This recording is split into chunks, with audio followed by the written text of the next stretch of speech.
as a biracial father of 3 amazing children, I've got a vested interest in the future of this country, including its race relations. And I can tell you through experience that critical race theory gets America all wrong. Let me prove it to you. First, CRT tries to disguise itself as history. I gave a speech at a Juneteenth celebration and detailed some of the horrors inflicted on Black Americans in our nation's past. I touched on slavery. I talked about whippings, lynchings, even buck breaking. The more injustices I listed, the more the crowd got fired up. Then I simply stated, while all this is part of our history, none of those are examples of CRT. And the crowd went silent. Here's the difference. Those injustices I talked about are actual history. Knowing history is invaluable.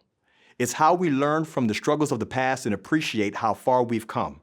And we have come a long way. On the other hand, critical race theory is not about Black history. It simply projects human history through the lens of Karl Marx as one big struggle between groups, each scrambling to hold power over the others. It claims bigotry and bias still permeate every level of our society, even when we can't see them. It's a bad theory, an ugly one. The bottom line? CRT doesn't belong in the same conversation with Black history. Second, CRT confuses individual evil with systemic evil.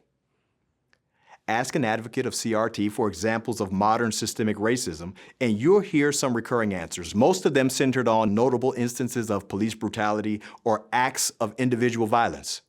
The problem? None of these qualify as systemic racism. Those laws are gone. In today's America, there are no laws or policies that allow discriminatory treatment based on race. As a matter of fact, it seems that the only thing a white man can do that I can't is become a Democrat and explain to Black people how terrible life as a Black person is in America.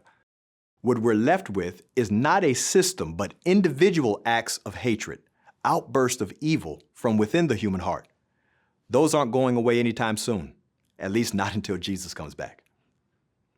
These acts of individual wickedness aren't evidence that the system is rigged against anyone. Thirdly, CRT has the exact wrong response to a real problem.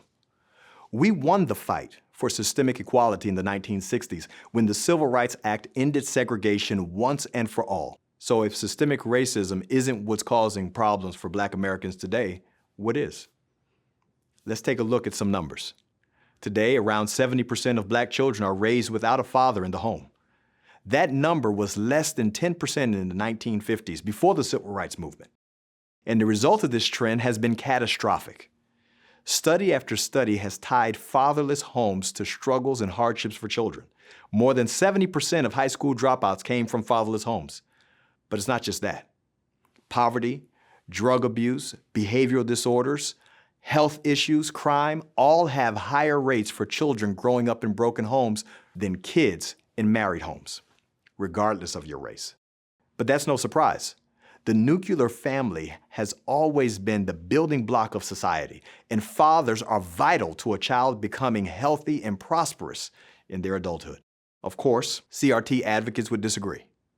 The Black Lives Matter organization, disciples of Karl Marx, even advocated for the end of the nuclear family in their manifesto.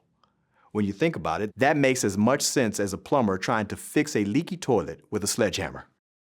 Ultimately, CRT is an attempt to maintain a particular combination of anger, guilt, and resentment, sentiments that become more faint every day. It's our duty to take a stand against that attempt, and the future depends on our winning the fight. So let's do it together. If you're a parent, the stakes are even higher. Proponents of CRT and other toxic ideologies are spreading their bad ideas into our kids' classrooms and curricula, using an arsenal of underhanded techniques to circumvent the watch we have over our children's hearts. If you want to learn more about combating this indoctrination and exercising your God-given parental rights, Dr. Teresa Farnan has you covered, right here. In the meantime, I'm Brian Echevarria for Edify.